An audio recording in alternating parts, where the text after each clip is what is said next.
ना हमने स्वरों के बारे में बहुत सारी बातचीत की। स्वरों के बारे में क्या क्या किया जा सकता है हमने जाना।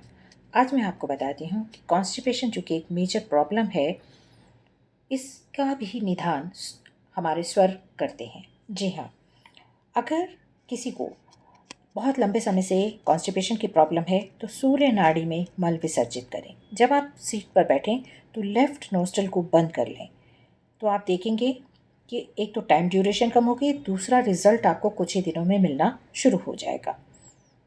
भोजन को हमेशा सूर्य नाड़ी में करना चाहिए।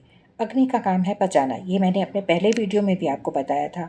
अगर आप चंद्र नाड़ी में भोजन करते हैं तो गैस, एसिडिटी बनेगी आपके बॉडी में और इसी के कारण आपकी अस्वस्थता रहेगी। तो ये चीज़ें ध्यान रखने की हैं। आपको थोड़ा-सा अभ्यास करने की ज़रूरत होगी और आप जल्दी ही इसका रिज़ल्ट प्राप्त करेंगे। आप जानते हैं कि हमारे बड़े बुज़ुर्ग हमेशा अक्सर हमें कहा करते थे कि शाम के समय सोना नहीं चाहिए। जी हाँ, शाम के समय सोने को हमें मना करते थे, भोजन ग्रहण करने का ये समय नहीं है। तो संध्या काल पढ़ने लिखने को भी बच्चों को कहते थे कि खाइए नहीं, पढ़ना लिखना इस समय नहीं, जाकर बाहर खेलिए कूदिए। तो इसका कारण क्या है? क्योंकि उस समय सुषुम्ना नाड़ी, जब संधि काल होता है तो सुषुम्ना नाड़ी हमारी एक्टिव रहती है।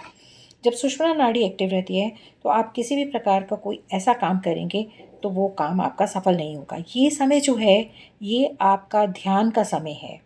एक तरह से देखा जाए तो संधि काल जो है ये ध्यान करने का, आप मेडिटेशन कीजिए। उसके लिए आप भजन कीर्तन कर सकते हैं, दिया जलाकर आप पूजा पाठ करिए। उन चीज़ों के लिए ये समय आपका बहुत ही अच्छा रहेगा।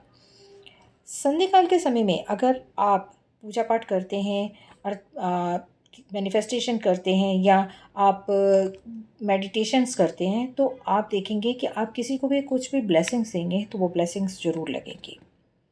अब पढ़ने की बात जहाँ तक है, आजकल जैसे कि स्टूडेंट्स में बहुत स्ट्रेस रहता है पढ़ने के लिए, सारा दिन पढ़ने के बाद भी नंबर नहीं आ रहे हैं, पेरेंट्स की भी कंप्लेंट रहती है। तो क्या किया जाए ऐसे में? चंद्र नाड़ी जब चले तो आप सॉफ्ट सब्जेक्ट्स पढ़िए और सूर्य नाड़ी के समय पे आप अगर हार्ड सब्जेक्ट पढ़ते हैं तो इसका रिकॉर्ड सीधा माइंड में बैठ जाएगा। एयर या फायर में अपवर्ड या डायगोनल हो तो सुषुम्ना में अगर आप करेंगे तो दिमाग में कुछ नहीं जाएगा।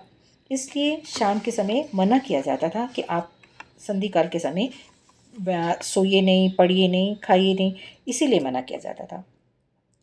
आपके दिमाग में कोई उल्टे सीधे थॉट्स नहीं आएंगे, आपका मनोबल भी बढ़ेगा। अगर आप सुबह 3 से 6 सुबह 3 से 6 बजे के बीच में आप स्टूडेंट्स जो हैं उनके लिए पढ़ने का सही समय होता है।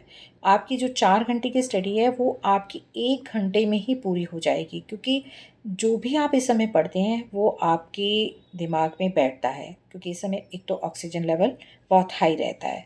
तो ये चीज़ें अगर आप थोड़ा-सा प्रैक्टिस में करें, थोड़ा-सा अपनी दिनचर्या में जोड़ें, तो आप देखेंगे कि आपकी सभी काम जो हैं, वो सही तरीके से होने शुरू हो जाएँगे।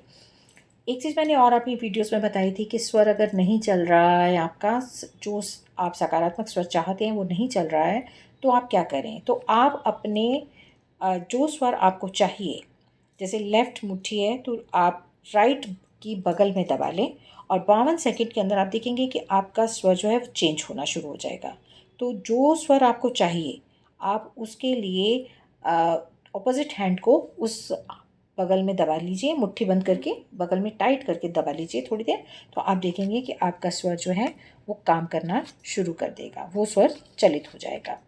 तो इसलिए आपको अगर कभी भी कोई भी प्रॉब्लम आती है तो आप स्वरों के हिसाब से काम करेंगे तो आपके सभी काम अच्छे से हो जाएंगे। बच्चा बहुत